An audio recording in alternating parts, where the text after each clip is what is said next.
إلا الله وحده لا شريك له وأشهد أن سيدنا محمدا عبده ورسوله أرسله بالهدى ودين الحق ليظهره على الدين كله ولو كره المشركون وبعد فإن الله تعالى أحل النكاح ونظب إليه وحرم الشفاء ووعد عليه فقال تعالى ولا تقربوا الزنا إنه كان فاحشة وساء سبيلا وقال تعالى يا أيها الذين آمنوا اتقوا الله حق تقاته ولا تموتن إلا وأنتم مسلمون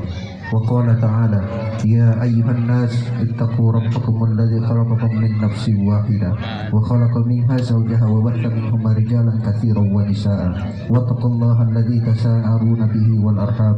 إن الله كان عليكم رقيبا وقال تعالى يا أيها الذين آمنوا اتقوا الله وقولوا قولا سديدا يصلح لكم أعمالكم ويغفر لكم ذنوبكم ومن يطع الله ورسوله فقد فاز فوزا عظيما وقال النبي صلى الله عليه وسلم النكاح سنتي فمن لم يعمل بسنتي فليس مني وقال أيما الشاب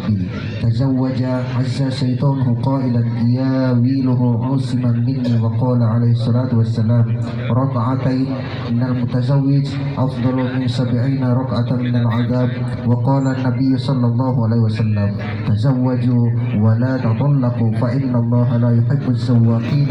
ولا الزواقات وقال تزوجوا النساء